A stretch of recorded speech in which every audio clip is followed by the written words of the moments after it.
Bismillahirrahmanirrahim. Alhamdulillahirabbil alamin.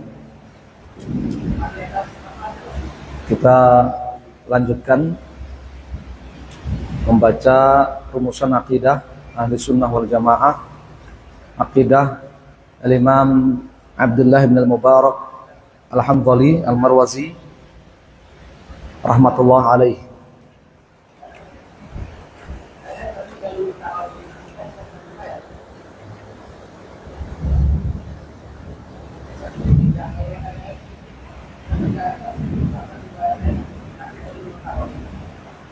Qala rahimahullah, sadisan, yang keenam,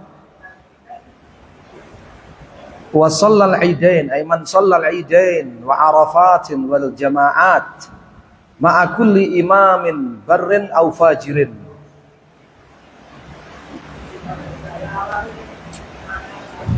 Aku mendapati para ulama di Makkah, Madinah, Kufah, Basrah, Mesir, Khurasan. Aku mendapati mereka satu kata: barang siapa yang mengerjakan salat Id, Idul Fitr dan Idul Adha, wa Arafat, dan menunaikan haji di Arafah, wal jamaat, wukuf di Arafah dan menunaikan salat-salat jamaah, ma'a kulli imam, bersama setiap imam, barin au fajir,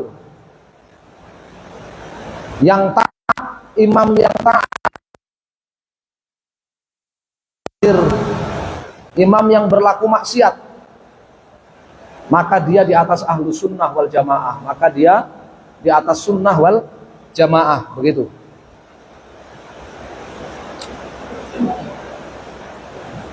Yang dimaksud dengan imam ketika kita membaca rumusan akidah Ahlussunnah wal Jamaah, yang dimaksud dengan imam itu adalah Imamul A'zam. Kalau negara, presiden atau raja, khalifah, itu yang dimaksud dengan imam. Gubernur, ya, kepala pemerintahan, itu maksudnya imam. Dulu di zaman para salaf dahulu, namanya kepala pemerintahan itu mereka sekaligus menjabat imam sholat dulu, ya, atau yang ditunjuk oleh mereka di masa itu.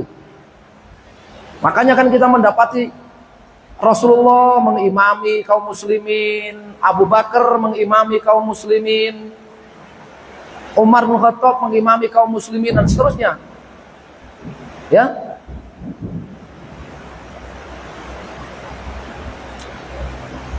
Sampai di zaman Imam Ahmad juga begitu. Makanya kalau pernah dengar cerita Imam Ahmad dengan Imam Syafi'i, katanya kalau Imam Syafi'i sedang berkunjung kepada Imam Ahmad, menginap di tempat Imam Ahmad, ketika sholat subuh Imam Ahmad tidak kunut, Imam Syafi'i tidak kunut. Sebaliknya, ketika Imam Ahmad berkunjung ke Imam Syafi'i, menginap, sholat subuh imamnya Imam Syafi'i kunut, Imam Ahmad ikut kunut. Itu cerita palsu. Dari mana kita tahu itu palsu? Karena saat itu yang menjadi imam sholat berjamaah, yang menjadi imam sholat berjamaah itu bukan mereka, ya. Imam Ahmad bukan imam sholat berjamaah di masjid, Imam Syafi'i bukan imam sholat berjamaah di masjid. Gak seperti gambaran cerita orang sekarang, asalkan dia alim, ulama, jadi imam di masjid. Tidak.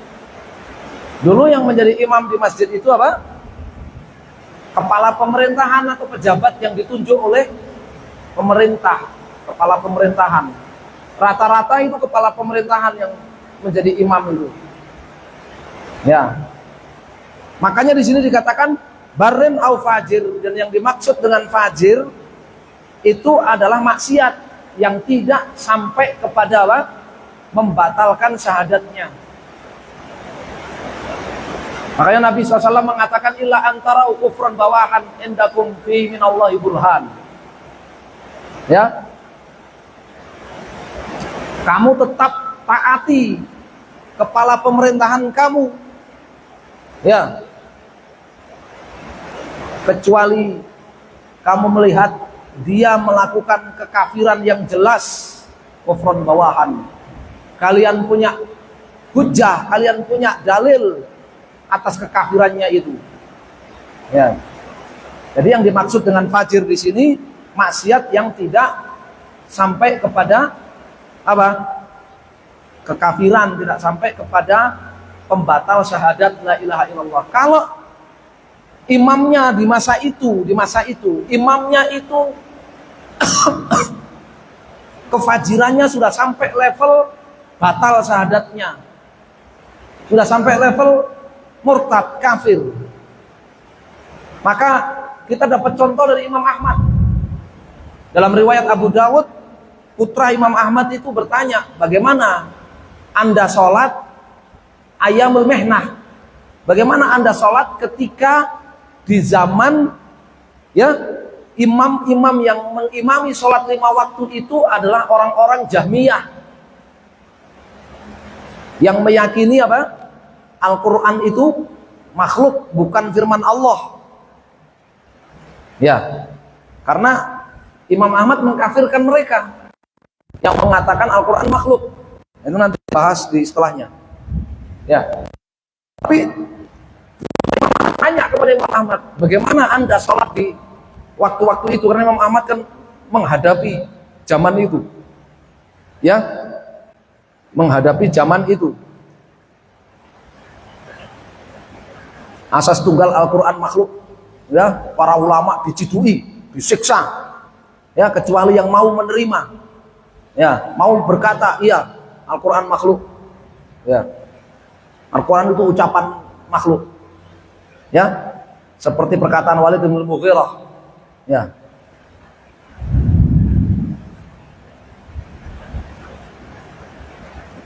Maka Imam Ahmad menjawab, a'adtus shalah. Aku ulangi sholatku. Ya, kulama sholaitu khalfa jahmiyin a'adtus shalah. Setiap kali aku sholat imamnya itu Jahmi, mengatakan Al-Quran makhluk tadi, maka aku ulangi sholatku. Wa fi Arafat, dalam riwayat yang lain, wa fi Arafat.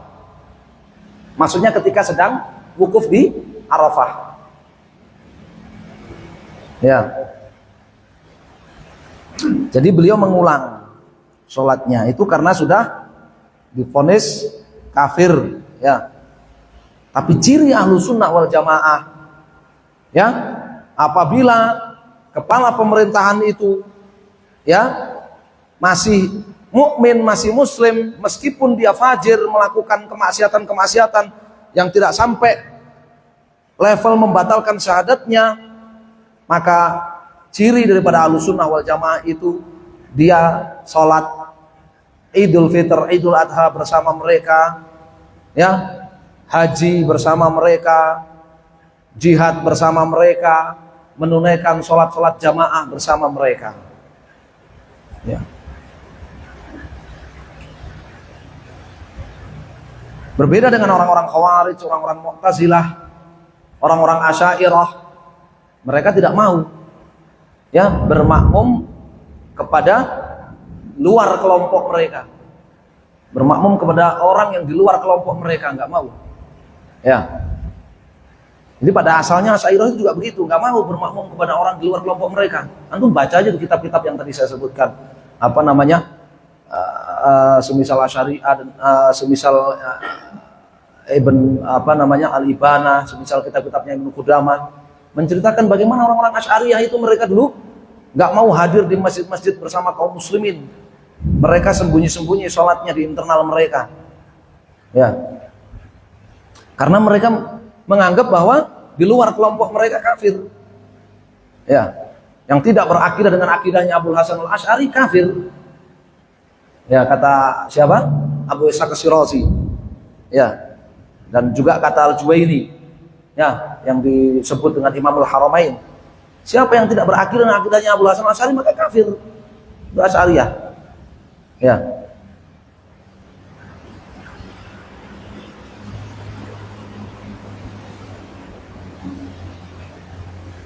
Ini sebenarnya cabang daripada poin pertama.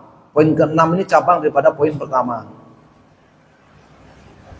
Sabian yang ke-7, wal Qur'anu kalamullah wa tanzilu, buku yang ngebahas tentang sikap Ahlus Sunnah terhadap penguasa, kepala pemerintahan yang ditulis di zaman sekarang yang bagus ada namanya Muamalatul Hukam. Ya, Fidauil Kitab wa Sunnah yang ditulis oleh Syekh Dr. Abdul Salam bin Barjas.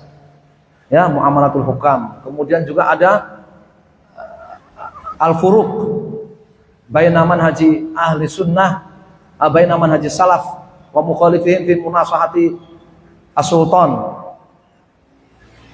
Al-Furuq, ya, yang ditulis oleh Syekh Saleh As-Suwayyih. Ya, beda manhaj ahlu sunnah dengan ahlul bid'ah dalam menyikapi penguasa. Ya, demikian juga kitab yang tebal. Ya, jadi para ulama kita itu menulis kitab-kitab yang membahas tentang tata politik dan pemerintahan Islam itu mereka menulis. Leadership kepemimpinan, politik dan tata pemerintahan Islam itu mereka menulis secara khusus buku-buku itu. Ya, hampir masing-masing mazhab punya kitab sendiri. Ya, masing-masing mazhab punya kitab sendiri. Ya. Al-Imamatul Uzma yang termasuk ulama sekarang, Syekhuna Syekh Abdullah Dumaiji, Profesor Doktor, beliau menulis kitab Al-Imamatul Uzma juga menjelaskan masalah itu. Ya. Tapi dalam kitab itu beliau lebih apa? Lebih dominan membahas tentang tata pemerintahan dan politik Islam daripada ngebahas tentang sikap Ahlussunnah terhadap penguasa. Ya. Kalau yang ngebahas secara khusus dari ulama sekarang ya tadi itu. Ya, Muamalatul Hukam yang ditulis oleh Syekh Dr.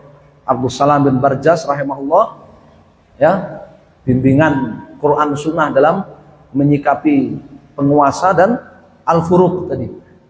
Beda Salafi dengan Ahlul Bid'ah dalam menyikapi dan menasihati penguasa. Ya, diberi pengantar dan rekomendasi oleh Syekh Saleh Al-Fauzan. Sabian wal Qur'anu kalamullah wa tanziluhu laisa bimakhluqin. Yang ke-7, barang siapa yang meyakini dan mengatakan Al-Quran adalah firman Allah, wa tanziluhu, dan wahyu yang diturunkan oleh Allah, laisa bimakhluk, bukan makhluk, maka dia adalah di atas sunnah wal jamaah.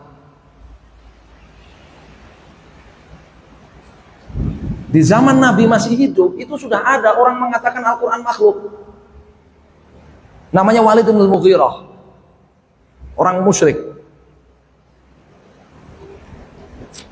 Disebutkan dalam apa? Di Al-Quran, di juz 29, in hadza illa qaulul bashar sauslihi saqar. Ya, surah Al-Mudaththir, ya. In hadza illa qaulul bashar. Walid bin Mughirah mengatakan ini Al-Quran ini ucapan manusia. Ucapan manusia, entah itu ucapannya Muhammad, entah itu ucapan makhluk. Di Al-Quran ini makhluk. Itu di zaman Nabi, makanya disebut nama Al-Quran itu. Walid bin Mughirah mengatakan Al-Quran makhluk. In hadza illa qaulul bashar. Al-Quran ini tidak lain adalah ucapan makhluk. Maka Allah langsung katakan apa? Sa'uslihi saqar. Ya. Dan seterusnya ayat itu. Kata Allah, aku akan masukkan dia ke dalam neraka sakor. Masih hidup, udah dikasih tahu kamu tempatnya di neraka sakor. Makanya para ulama satu kata, siapa yang mengatakan Al-Quran makhluk bukan kalamullah, dia kafir. Sudah ada dalam Al-Quran itu. Ya, sudah ada dalam Al-Quran. Syekhuna Abdul Aziz Raji, hafizahullah, guru besar akidah di Makkah di Imam Suud Riyadh juga. Beliau mengatakan dari sisi mana ketika ditanya, dari sisi mana ayat itu menunjukkan bahwa yang mengatakan Quran makhluk itu kafir? Dari kata sa'uslihi katanya. Kata beliau dari kata sa'uslihi. Ya. Sa'uslihi itu kalau bahasa terjemahan kita bahasa Indonesia, maka aku, kata Allah, maka aku akan masukkan dia. Tapi dalam bahasa Arab, sili itu dipakai untuk kata-kata abadan, kekal. Sa'uslihi, maka aku akan masukkan dia kekal di dalam neraka sakor. Dan itu adalah nerakanya orang kafir. Ya, dari kata sili itu, sa'uslihi sakar, kata beliau. Ya. Dan Ibnu Qayyim di Kafiyah atau Nuniyah itu, ya, di Qasidah Nuniyah itu, ya, para ulama itu ya enggak kaku-kaku amat. Mereka juga bikin qasidah juga, ya kan? Mereka juga biasa kasidahan juga, ya kan? Kasidahan juga, ya kan? Iya, kita belum ya. Kita di sini belum membaca rumusan akidah Ahlussunnah yang bentuknya apa? Qasidah, kan belum kita. Ya kan ada yang bentuknya begini, narasi, ada yang bentuknya qasidahan. Ada yang bentuknya apa? Riwayat, pakai hadis-hadis dengan sanad-sanadnya.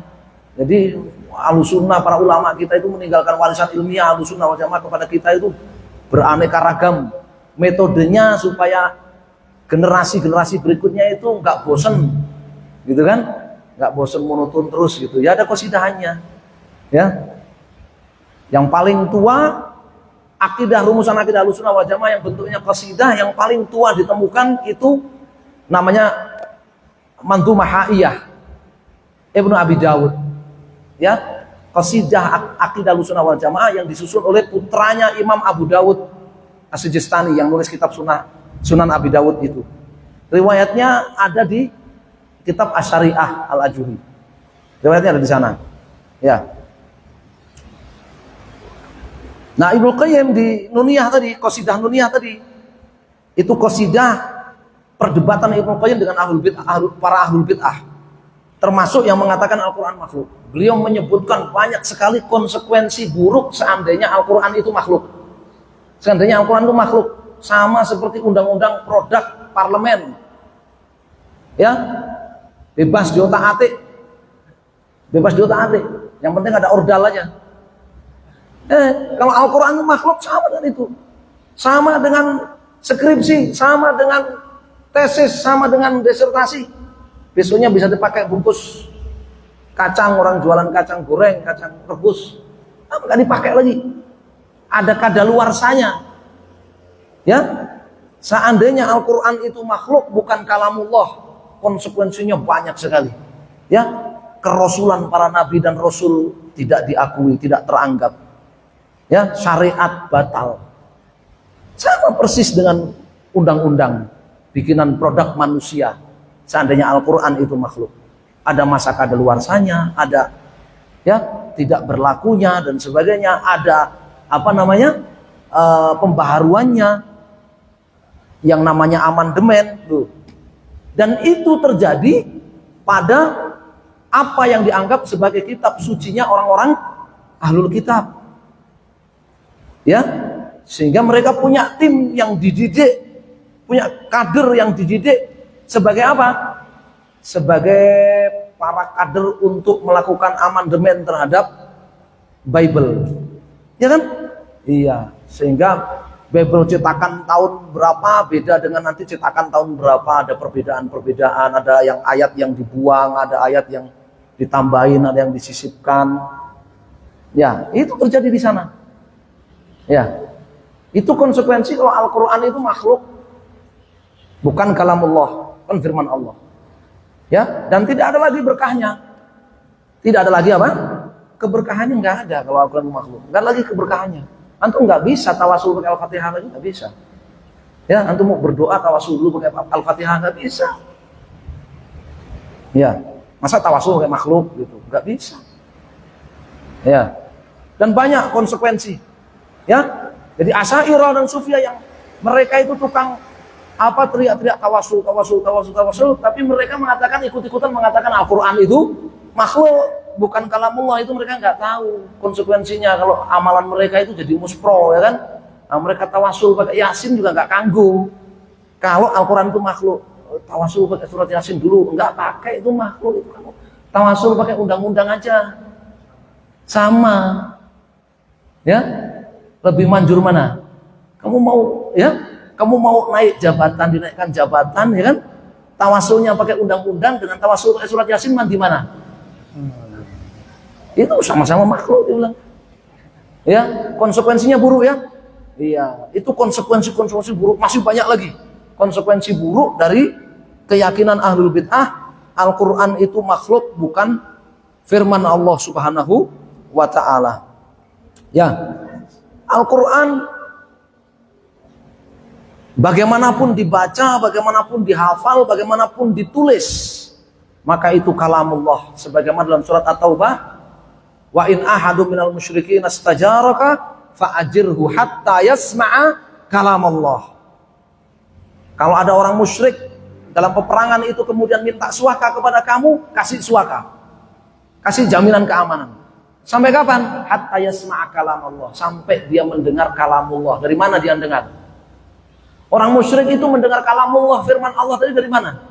Dibacakan oleh Nabi, dibacakan oleh para sahabat, ya kan? Dibacakan oleh kaum muslimin. Bukan maksudnya dia mendengar kalamullah itu langsung Allah berfirman kepada dia, mulia banget, ya kan? Orang musyrik kok mulia sekali.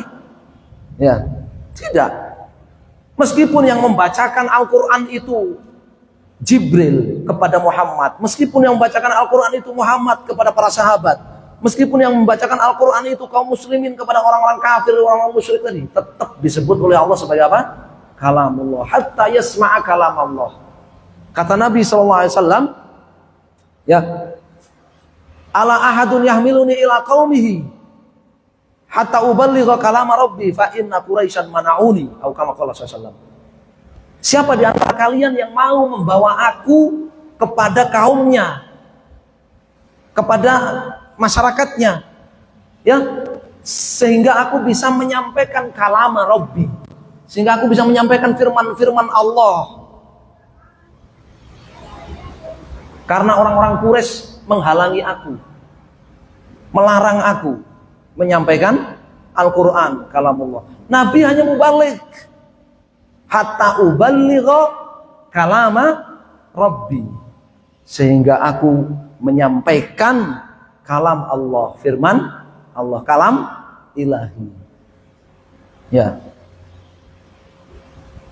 Adapun tinta, kertas, ya, suara yang membaca, maka itu makhluk. Tapi yang dibaca kalamullah, yang ditulis firman Allah, yang dihafal firman Allah. Tapi suara makhluk, suara yang membaca, suara qari, ya, wa midadil katib, tintanya para penulis, ya, wasuf dan kertasnya, itu makhluk semuanya. Ya.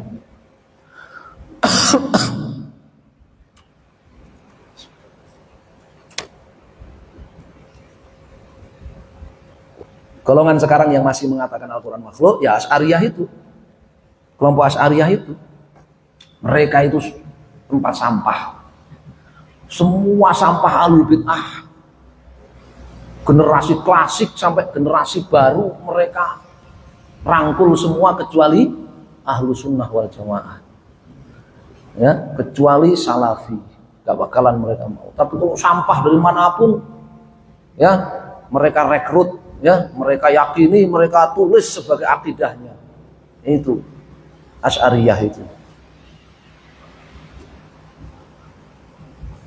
Sehingganya Ar-Razi dia katakan karena Al-Quran itu bukan kalamullah, ya, karena Al-Quran itu bukan kalamullah, maka Al-Quran itu nggak boleh jadi dalil dalam keyakinan beragama.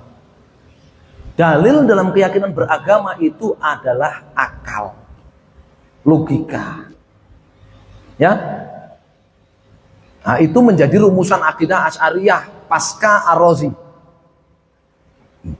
Pasca Ar-Razi yang dikenal dengan apa?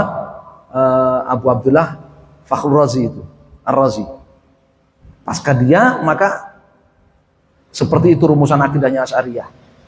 Ya, dalil daripada akidah, i'tiqad, keyakinan beragama itu adalah akal, bukan Quran dan Sunnah. Makhluk kok, Quran Sunnah. Quran makhluk. Ya.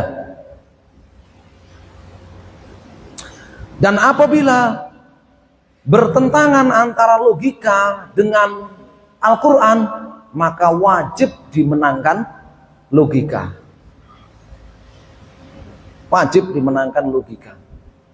Kenapa? Karena logika itu pasti. Sedangkan Al-Quran itu apa? Multitafsir, tidak pasti. Memuat banyak kemungkinan. Memuat banyak tafsir kemungkinan, tidak pasti. Ya. Ya itu cuma subhat aja. Ya, sebenarnya ya enggak. Sebenarnya ya enggak. Kata siapa logika itu mesti pasti, ya kan? Bagi ahlu sunnah, bagi umat Islam, ya, yang mengenal dengan istilah sholat istikharah, logika itu enggak pasti. Betul enggak? Iya, logika itu enggak pasti. Ya. Artinya ya istikharah. Ya, punya istikharah. Ya. Istikharah itu mengalahkan semua logika. Doa istikharah, salat istikharah mengalahkan semua logika. Ya. Makanya di dalam ayat fa idza azamta fatawakkal 'ala Allah. Nabi, kalau kamu sudah ambil keputusan, sudah berazam dengan keputusan, fatawakkal 'ala Allah. Tawakal. Istikharah. Ya. Man hamma bi syai'in, ya, fal yarka rak'atain min ghairi fardhah, tsumma yaqul Allahumma inni astaghfiruka bi ilmika wa astaghfiruka bi qudratika. Ini semua logika nggak dipakai, udah di situ. Ya, logika nggak dipakai.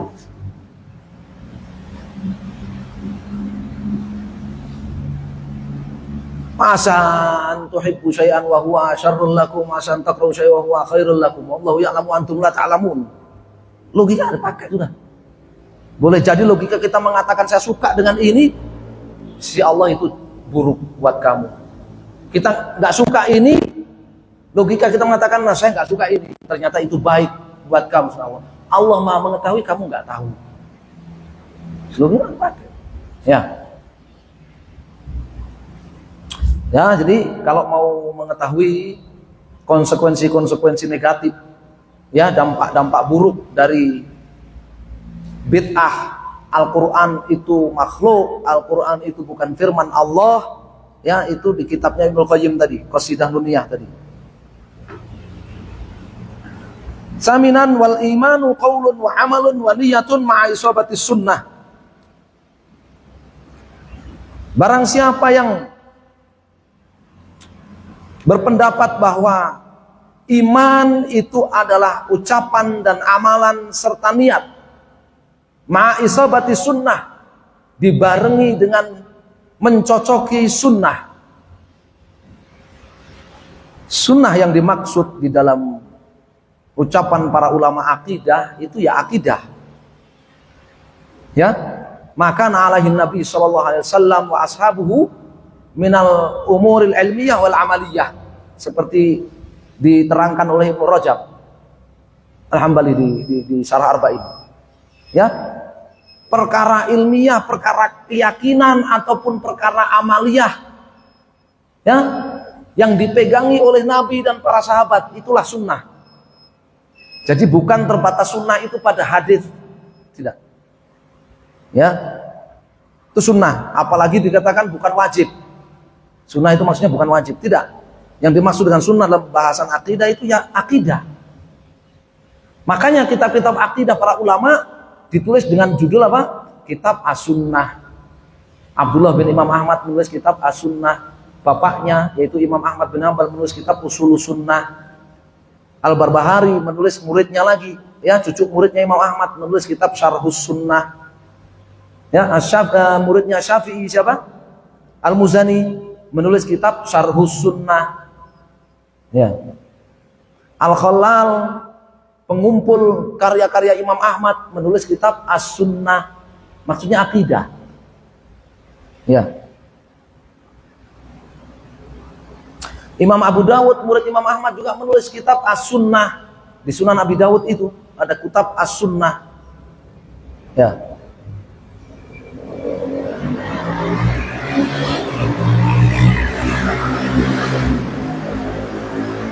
Abu Ja'far siapa?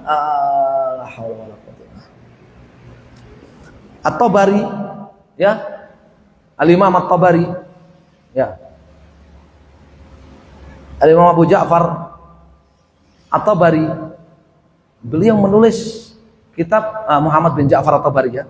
Muhammad bin Ja'far At-Tabari menulis kitab Sharihus Sunnah. Ya. Menulis kitab Tafsirus Sunnah. Di sunnah maksudnya apa? Akidah. Maksudnya akidah. Iman itu adalah ucapan dan amal. Ucapan hati, ucapan lisan, ya. Amalan hati, amalan perbuatan. Siapa yang mengatakan iman itu hanya cukup ucapan hati saja, maka mereka adalah orang-orang Jahmiyah, Murji'ah akut. Mereka mengatakan siapa saja yang melakukan pembatal keislaman, ya, selama dalam hatinya itu ada iman, ya, karena iman itu hanya cukup dalam hati, maka di dunia, kata Jahmiyah, kata Murji'ah Mutakalimin, di dunia kita vonis dia kafir, tetapi di akhirat kita katakan dia wali min auliyaillah fil jannah. Kemudian orang sufi pakai istilah baru, orang tarekat disebut dengan apa? Ini pengikut tarekat malamatiyah. Tampilannya saja, ya, kekafiran, maksiat, kesyirikan, ya, tapi batinnya wali min auliyaillah. Ya, di surga dia. Antum yang hidup belum ada jaminan. Ya, tapi kalau dia yang malamatiyah sudah mati, jaminan wali min auliyaillah. Assalamualaikum. Ya. Maka mereka adalah orang-orang yang kafir, kata Imam Ahmad, Ibnu Mubarak, Waqi' Ibnu Jarrah, disebutkan oleh Ibnu Taimiyah di Al-Fatawa Kitabul Iman jilid yang ke-7. Ya, itu sekte kafir dalam persoalan iman. Ya, iman hanya keyakinan dalam hati. Atau yang mengatakan amal perbuatan bukan iman, seperti orang-orang Murji'ah kontemporer, orang-orang Murji'ah apa? Murji'ah fuqaha. Ya, dari kalangan Ahnaf, orang-orang yang rata-rata bermadhab apa? Hanafi, bermadhab Hanafiyah. Ya, maka mereka ahlul bid'ah.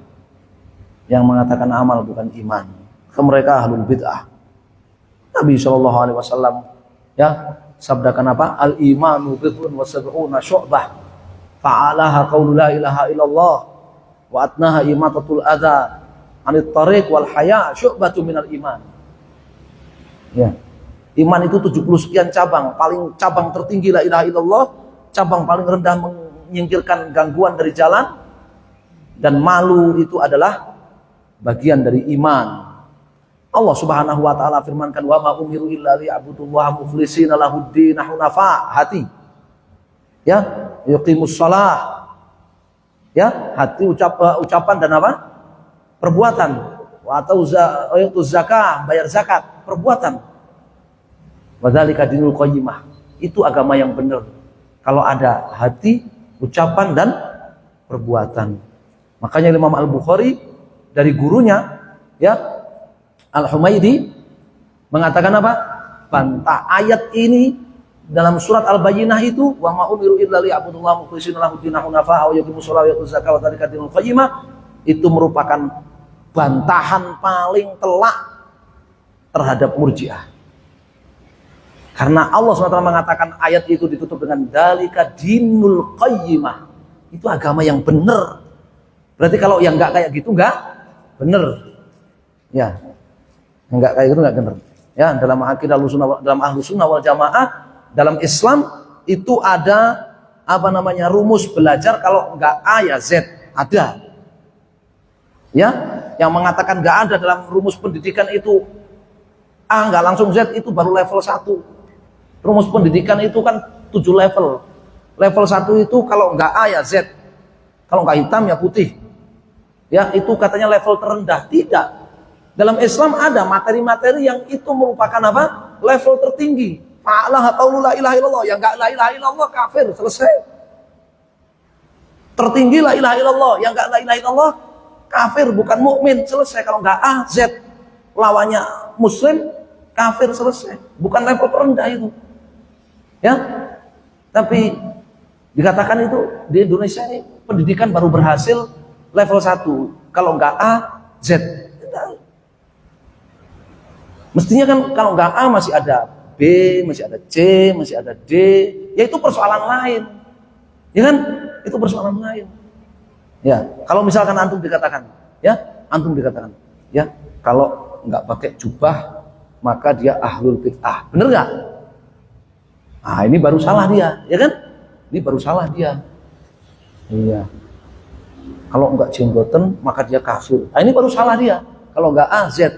Tapi kalau enggak la ilaha illallah maka dia kafir. Bener enggak? Bener, berarti itu Islam itu ada materi yang kalau enggak A yang Z, dan itu materi tertinggi. Itu materi tertinggi.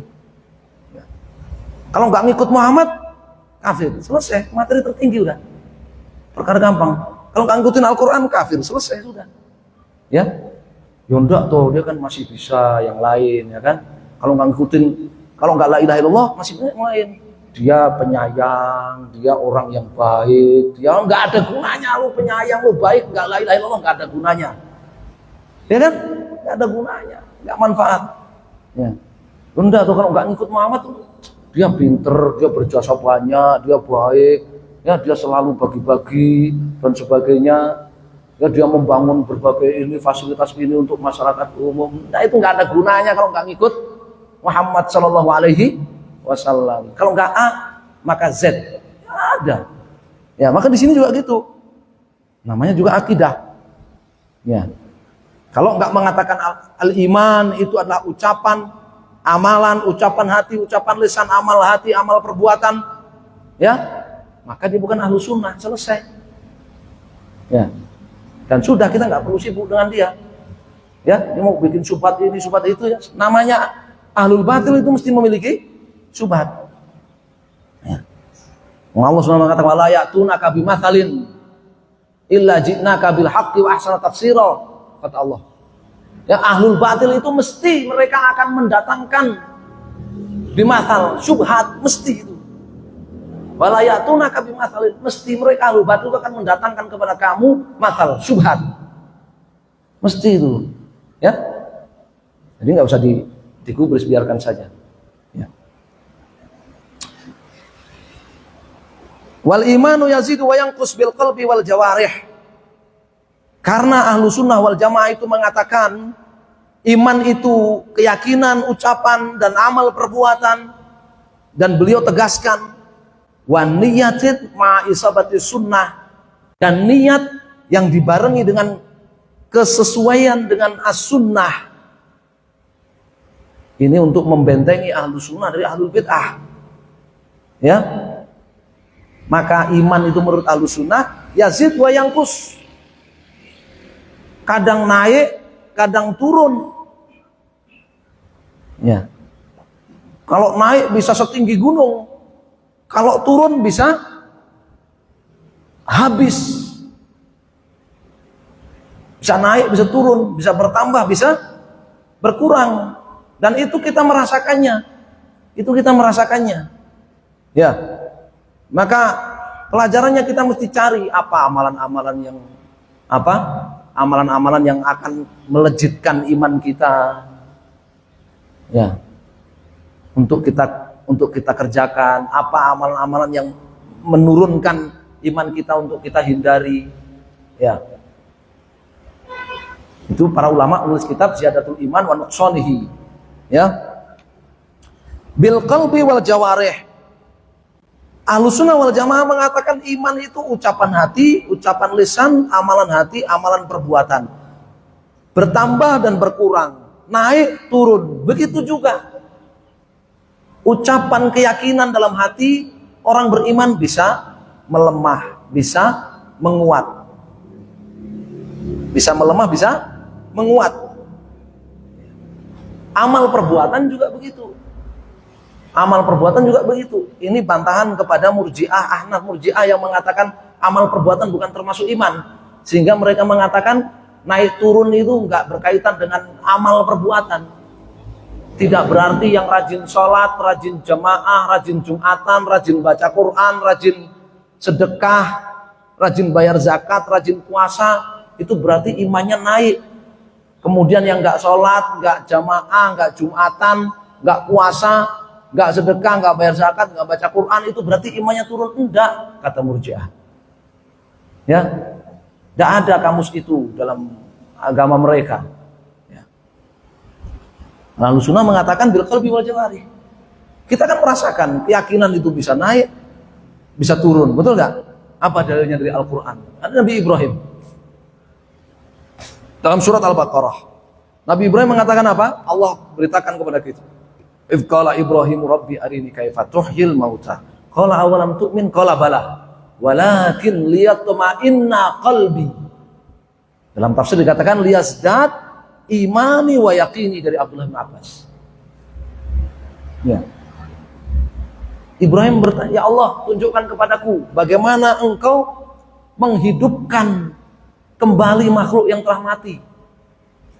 Kata Allah, qala awalam tu'min, kamu enggak percaya? Wahai Ibrahim, kamu enggak percaya? Qala bala, tentu percaya ya Allah. Ya iman kan? Tentu percaya. Walakin akan tetapi lihat ma'inna qalbi liyazdad imani wa yaqini. Tetapi aku ingin meningkatkan iman dan yakinku. Oleh karenanya ciri-ciri orang beriman itu wa idza ma unzilat suratun faminhum man yaqulu ayyukum zadatu hadhihi imana fa ammal ladzina amanu fazadathum imana wa hum yastabshirun. Kalau turun satu surat Al-Qur'an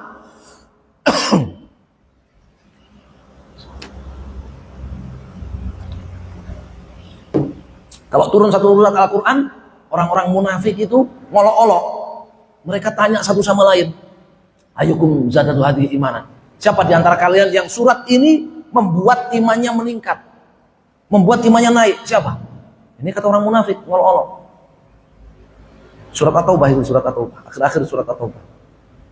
Fa ammal ladzina amanu, beda dengan orang-orang beriman, fazadathum imana. Surat yang turun itu menambah iman mereka. Wa hum yastabshirun, dan mereka bergembira, berbahagia dengan turunnya surat itu. Surat Al-Quran itu terkadang berisikan apa? Perkara-perkara berita, khabar yang wajib diyakini, berarti meningkat keyakinannya. Kadang berisi perintah untuk diucapkan dengan lisan, meningkat iman dalam lisannya. Kadang berisi perintah untuk melakukan amal perbuatan dalam satu surat itu, maka meningkat amal perbuatannya. Ya kan? Ah, itu dalil terkuat. Iman itu bertambah dan berkurang, bertambah dan berkurang. Ya. Wal imanu yazidu wa yanqusu bil qalbi wal jawarih. Tayyib wallahu alam, ini sudah. Ya, dan kelompok yang sekte yang menyelisih Ahlussunnah wal Jamaah dalam masalah iman itu adalah apa? Orang-orang Jahmiyah, orang-orang Murji'ah, orang-orang Khawarij. Orang-orang Khawarij berpandangan bahwa benar iman itu ucapan dan perbuatan. Benar, ya. Tapi Al-Khawarij mengatakan apa? La yazidu wa la yanqus. Enggak naik, enggak turun. Kapan hilang sebagian iman, maka hilang seluruh iman. Ini pelajaran lain daripada yazid wa yanqus, bertambah dan berkurang. Ahlussunnah mengatakan iman bertambah dan berkurang, maka ada keyakinan, ucapan, perbuatan yang itu membatalkan iman, ada keyakinan, ucapan, perbuatan yang tidak membatalkan iman tapi mengurangi iman, melemahkan iman tapi tidak membatalkan iman. Sedangkan Khawarij nggak punya rumus yazid wa yanqus, iman itu bertambah dan berkurang, nggak ada. Kapan iman itu sebagiannya hilang dengan berbuat maksiat, dosa besar, maka hilanglah iman itu seluruhnya. Ya, hilanglah iman itu seluruhnya. Makanya mereka mengkafirkan pelaku dosa besar. Mereka mengkafirkan pelaku dosa besar. Ya wallahul musta'an. Baik, kita cukupkan sampai di sini. Insyaallah kita lanjutkan pada salat asar, satu sesi selesai insyaallah. Ya, tinggal selesai, tinggal bagian akhir saja ini insyaallah. Wallahu taala alam, sallallahu alaihi wa sallam. Alhamdulillahirabbil alamin. Jazakumullahu khairan.